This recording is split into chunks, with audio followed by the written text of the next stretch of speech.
Mornings in Boston always begin quietly.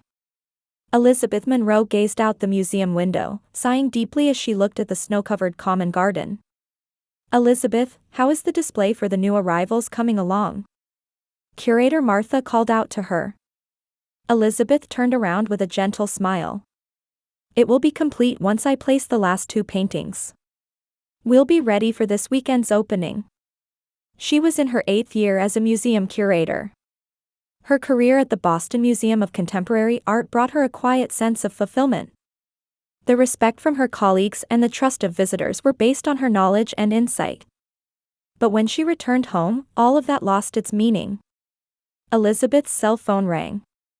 It was a message from her mother. "Family dinner tonight at 7. Christina has news about her promotion. Don't be late."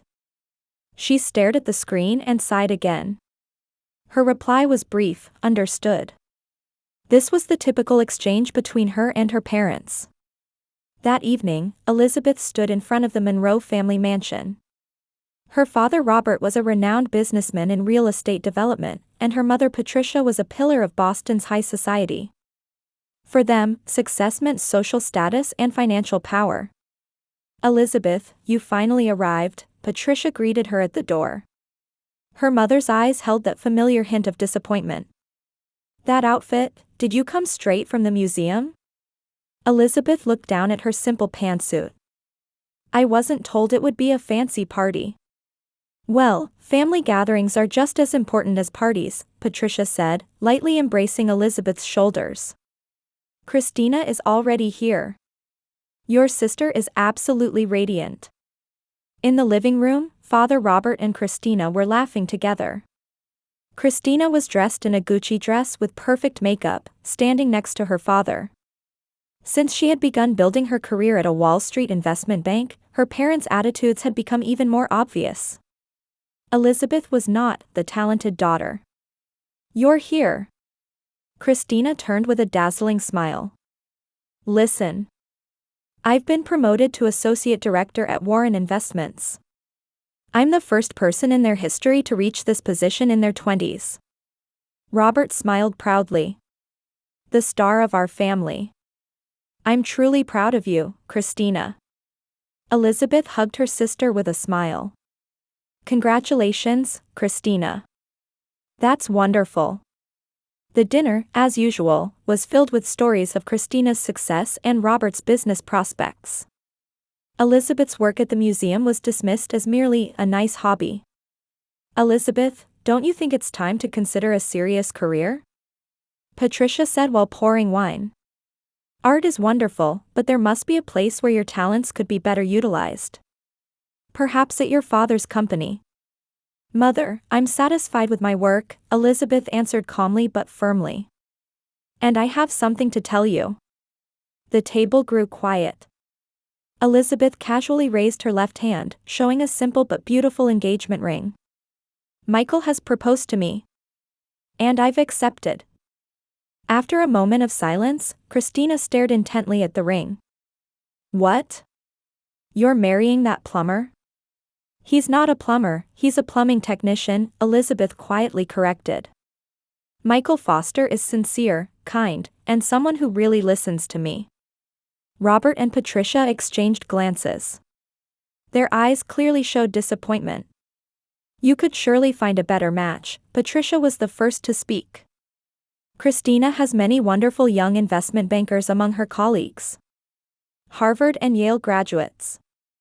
Michael is the person I've chosen," Elizabeth said quietly as she continued eating. Her voice carried a rare, firm resolve.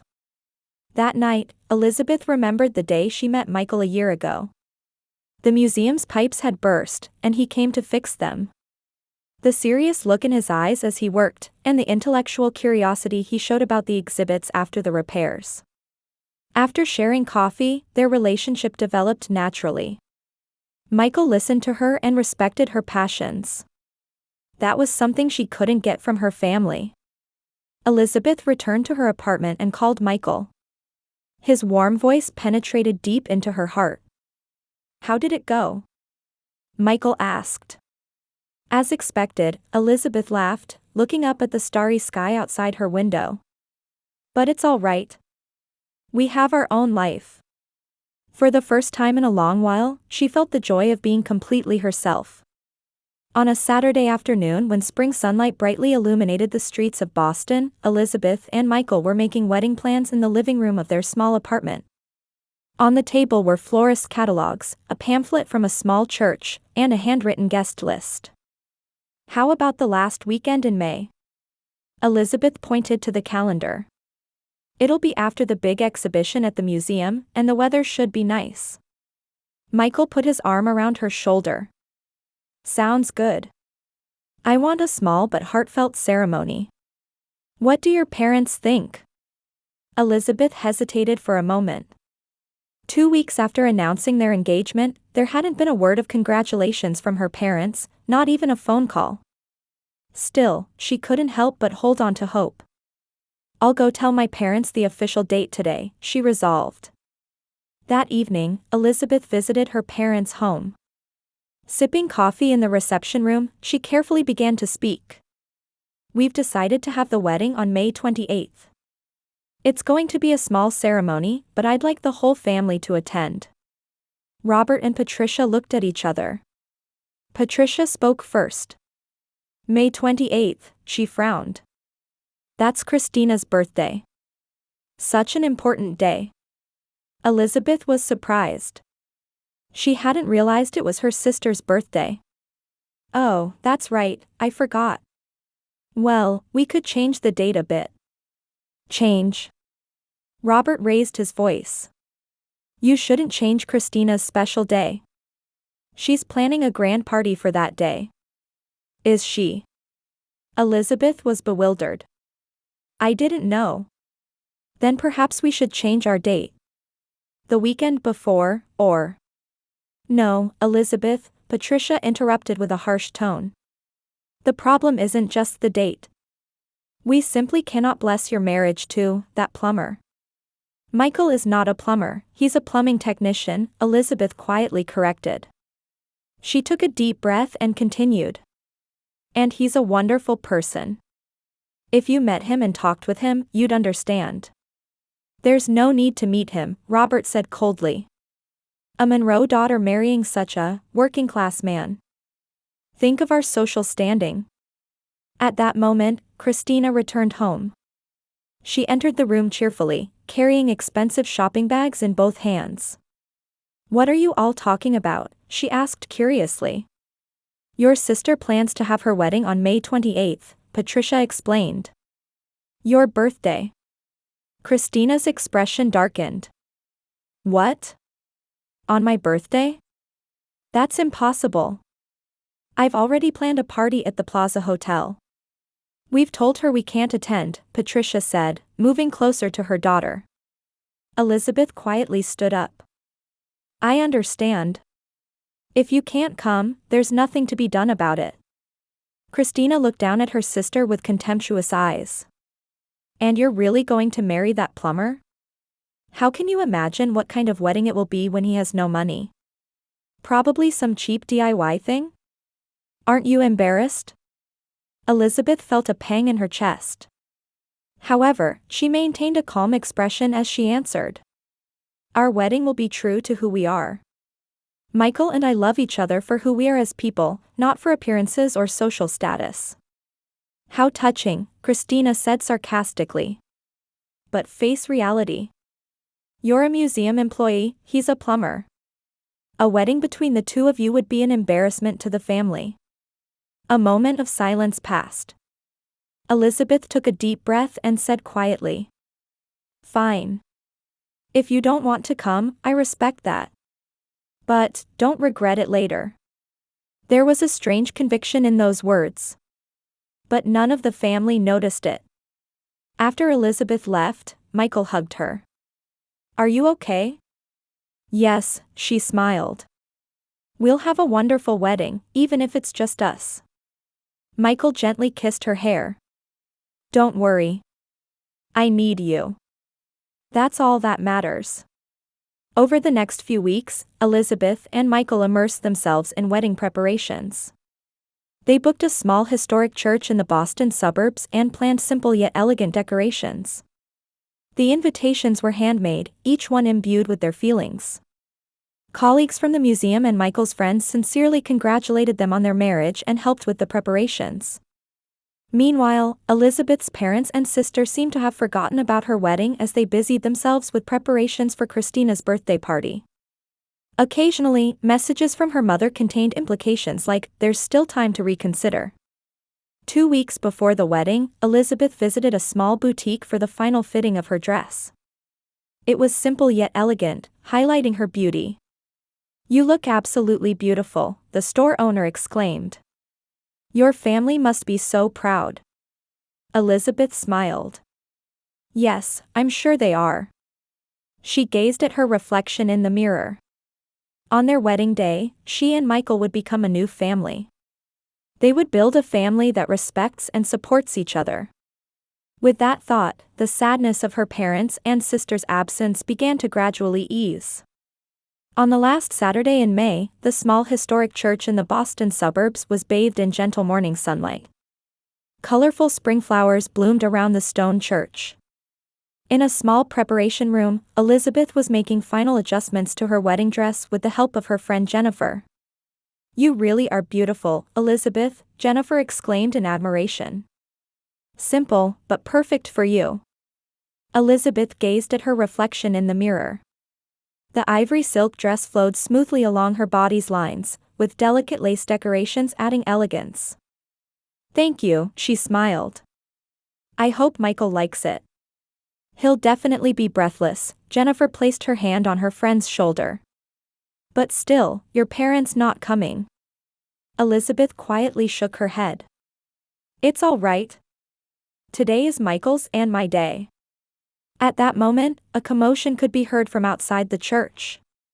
Jennifer approached the window and peeked through a gap in the curtains. "Oh my goodness," she exclaimed in surprise. "Elizabeth, look outside." Elizabeth rushed to the window. Luxury cars had begun arriving one after another on the street in front of the church. Bentleys, Rolls-Royces, Ferraris, and even television broadcast vans were parked there. "What's happening?" Elizabeth asked with a confused expression. There was a knock at the door, and David, Michael's best friend, peeked in. He looked a bit nervous. "Elizabeth, I need to talk to you." "David, what's happening outside?" Elizabeth asked. "This is supposed to be our wedding, but it looks like a celebrity event." David took a deep breath and said, "Michael was planning to tell you everything. But it seems time ran out." He smiled slightly. "It's time to reveal Michael's true identity." "True identity?"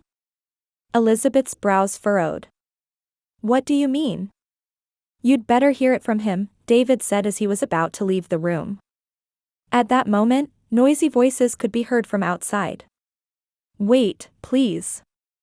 We are the bride's family." Elizabeth froze at that voice. It was undoubtedly her mother's. "I'm sorry, but you cannot enter without an invitation," came the security guard's reply. "What?" "We are her parents." This time it was her father's angry voice that echoed. Elizabeth picked up the hem of her dress and hurried into the hallway. At the entrance to the church stood her parents and Christina, their faces drained of color. Her mother was dressed in expensive clothes, her father wore a formal suit. Christina was wearing a designer dress, clearly having rushed to get ready. "Mother? Father? Why are you here?" Elizabeth asked, trying to appear composed. The three of them turned to Elizabeth at once. Their expressions mixed with surprise and confusion. "Elizabeth." Patricia rushed toward her. "What's going on? Why are the Andersons here?" "The Andersons?" Elizabeth asked, looking confused. "This morning's news," Christina said excitedly. It reported that business tycoon Michael Anderson's wedding would be held today. And the photo of the venue was this church. "I got a message from my friend asking, is it true your sister is marrying an Anderson?" Christina continued. At first I thought it was a joke, but it was trending on social media as the wedding of the Anderson heir. Michael Anderson? Elizabeth quietly repeated. Of Anderson Construction. At that moment, David appeared again. Behind him was Michael, dressed in an elegant tuxedo. Michael looked into Elizabeth's eyes and smiled apologetically. I'm sorry I didn't have time to tell you, Michael said quietly. Elizabeth approached Michael and said in a low voice, Michael, what's going on? Are you part of the Anderson family? He took a deep breath and nodded. Formally, I'm Michael Anderson Foster, the heir to Anderson Construction. The color drained from Elizabeth's face. Anderson Construction was a global construction company, listed among the Fortune 500. Why did you keep it secret? She asked in a faint voice. I never meant to deceive you, Michael looked at her with sincere eyes. Before taking over the family business, I was training as a regular plumber to understand the field. And then I met you, you saw me for who I was, not for my status or wealth. That made me happy. Elizabeth was at a loss for words. During their year of dating, there had been mysteries, like how Michael occasionally gave expensive gifts or easily secured reservations at impossible-to-book restaurants, but she had considered these mere coincidences. But why didn't you tell me? When your family refused to accept our relationship because of my occupation, I thought about telling the truth, Michael explained quietly. But it felt like I would be using my wealth and status to prove my worth, and I wanted to be accepted for other reasons. During this conversation, Elizabeth's parents and Christina had been staring at the couple with astonished expressions. Elizabeth, Robert finally spoke up. You didn't know? Elizabeth looked at her father calmly. No, I didn't. But that's not important. I love Michael as a person. Whether he's a plumber or the heir to a major corporation. She turned back to her family and said with a dignified attitude, You weren't invited today, were you? Patricia was flustered. But we're family. Yes, Elizabeth answered gently. But you chose not to come to my wedding. You said my sister's birthday party was more important. Christina blushed. But if we had known. Elizabeth interrupted her. If you had known, you would have come? Then the real reason isn't our love, but Michael's social status. A moment of heavy silence fell. Elizabeth took Michael's arm and smiled quietly. I'm glad you came on our special day. Please, come in. We'll arrange seats for you in the back rows. Inside the church, many notable figures were already seated. Politicians, celebrities, and business moguls. Many of them were attending out of gratitude for the Anderson family's charitable activities. Elizabeth's parents and sister were guided to seats in the back row, looking dazed. Their expressions showed regret and embarrassment. Christina especially was stunned to find that the wedding she had mocked as cheap had turned into the biggest celebrity event of the year. Michael squeezed Elizabeth's hand and whispered, Ready? She smiled back. Yes, very much so. To the solemn tones of the pipe organ, Elizabeth began walking down the central aisle of the church. Leading her was Frank, the museum director, who had gladly agreed to give her away in place of her father. On both sides of the church stood Michael's family and friends, business associates, and political dignitaries. But Elizabeth's eyes didn't see them. Her gaze captured only Michael standing at the altar. His eyes reflected warm affection and quiet emotion. At the back of the aisle, Elizabeth's parents and Christina stood with rigid expressions. Complex emotions crossed their eyes. Surprise, regret, and shame. Christina especially was speechless to see that the wedding she had mocked as cheap had become the biggest event in Boston society. When Elizabeth reached the altar, Michael quietly took her hand. You're beautiful, he whispered. As the priest began the ceremony, the church was enveloped in solemn silence. Elizabeth and Michael gazed at each other as they exchanged vows of love and loyalty.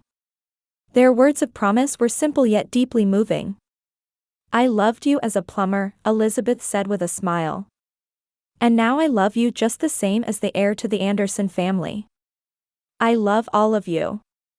Tears welled in Michael's eyes. From the moment I met you, I knew true love. You saw me for who I was, not for my status or wealth. You taught me that's what matters most. When the ceremony ended and the couple began walking down the aisle, applause of congratulations erupted from the attendees. Elizabeth and Michael smiled, showing their gratitude to each person. After leaving the church, the reception began at a lush estate in the Boston suburbs. Michael's parents, Jonathan and Elizabeth Anderson, welcomed guests with expressions full of joy at receiving a new family member. Elizabeth, I'm truly delighted to welcome you into our family. Michael's mother embraced her gently. She was a woman of refinement, yet with a warm personality. When Michael first told us about you, I knew from the sparkle in his eyes that you were someone special. My son is a fortunate man, Michael's father added. He was a gentleman in his mid-60s, with a gentle gaze that showed similarities to Michael. We are truly happy that he found you. Meanwhile, Elizabeth's parents and Christina stood awkwardly in a corner of the reception hall.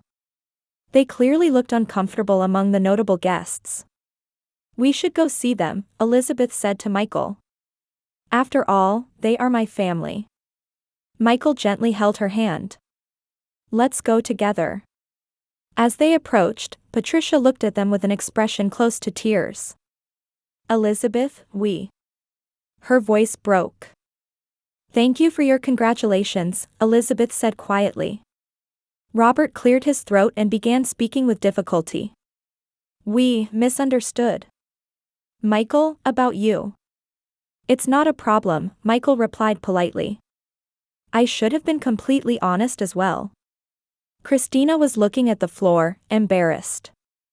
Sis, I am sorry for saying such terrible things. Today is a day of blessing, Elizabeth answered gently. Let's forget the past. The highlight of the reception was the speech by the bride and groom. Michael stood up and took his glass. Today, I feel the greatest happiness of my life, he began in a calm voice. When I met Elizabeth, I was hiding who I was. That's because I wanted to find someone who would see the real me. He looked at Elizabeth. And I was loved by Elizabeth as a mere plumber. That is my pride. His words were met with warm applause from the audience. Next, Elizabeth stood up. When judging people, we are often misled by superficial things, she began quietly. Occupation, status, wealth, but what truly matters is a person's essence. Michael taught me the importance of that. She looked around the room, momentarily sending a glance toward her family. Love is truly understanding and accepting another person. Today, we have gathered to celebrate that love. Her words became a scathing irony toward her family. However, they also showed the possibility of reconciliation. Toward the end of the reception, Elizabeth was spending some time alone in the garden. Her parents approached her. Elizabeth, her mother called out in a trembling voice. We are truly sorry. We never understood you, her father continued. His voice contained a humility rarely heard. We didn't respect your values and imposed our own ideas. Please forgive us. Elizabeth looked at her parents. Their eyes showed genuine regret. Today is not a day to seek forgiveness, but to celebrate, she answered quietly. But the door to rebuild our relationship is always open. Patricia, with tears in her eyes, embraced her daughter. Thank you, Elizabeth. As moonlight illuminated the garden, Christina joined them. She offered her sister a small gift box. This was part of my birthday present. But today, I want to give it to you. When Elizabeth opened the box, there was a beautiful antique brooch. Grandmother gave it to me, Christina explained. She told me to give it to someone truly precious someday. I realized that person is you. Elizabeth hugged her sister. Thank you, Christina. At this moment, Michael joined them. He smiled gently and put his arm around Elizabeth's waist. Family, I look forward to our future together, he said calmly. Stars shone in the night sky as new family bonds were quietly being formed. Elizabeth felt in her heart that today meant more than just a wedding. For her, it was a day that gave her the courage to accept her true self and to demand the same from others. Michael whispered in her ear, "Happy?" Elizabeth smiled. "Yes, very much." A year after their marriage, in spring, an opening ceremony was held in the special exhibition room of the Boston Museum of Art for an exhibition titled Community and Art, Creativity as a Bridge. Elizabeth Anderson Foster, arm in arm with Michael, was conversing with invited guests. Her face showed fulfillment and quiet pride. "This exhibition is wonderful, Elizabeth," Patricia Monroe said, standing close to her daughter. "It's truly meaningful to give young local artists an opportunity." Elizabeth smiled at her mother. "Thank you, Mom." Over this year, the relationship between Elizabeth and her family had gradually changed. It would still take time to build complete trust, but the first step had definitely been taken. Her parents now participated in monthly Sunday brunches and visited Elizabeth and Michael's new home more frequently. Elizabeth. Christina ran over from across the exhibition room. She carried a bundle of documents in her arms. "The NGO representatives have agreed. They'll participate in the Anderson Foster Foundation's next project." Christina had quit her Wall Street job and now worked at the charitable foundation established by Elizabeth and Michael. Her sharp business sense and energy had become a driving force in promoting the foundation's activities. "That's wonderful news," Elizabeth hugged her sister. Her relationship with her sister had also changed dramatically. The former competitiveness and jealousy had disappeared, and they were now sisters who recognized each other's talents and cooperated. Christina had come to be ashamed of her actions and moved away from career-first thinking, understanding the importance of human relationships. "That's wonderful," Elizabeth Anderson, Michael's mother, approached. "Your collaboration is bearing fruit." Michael's parents had taught Elizabeth what true parental love was.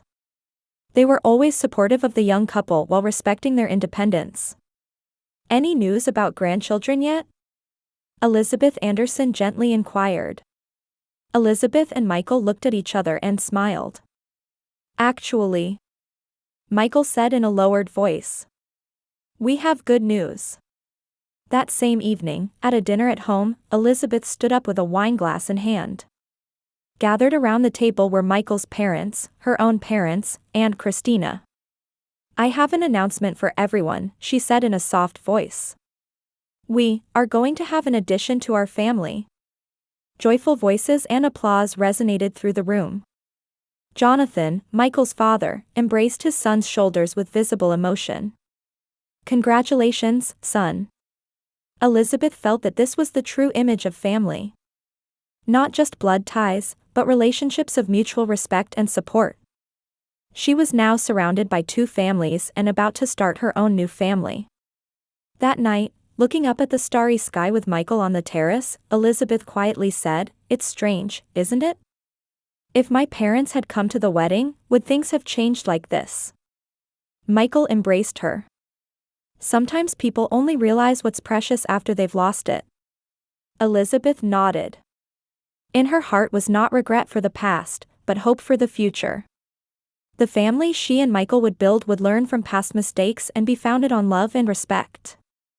"I want to teach our child the importance of being oneself," Elizabeth said quietly. "And that true value lies not in titles or status, but in the person themselves," Michael added. In the gentle embrace of moonlight, Elizabeth felt truly happy.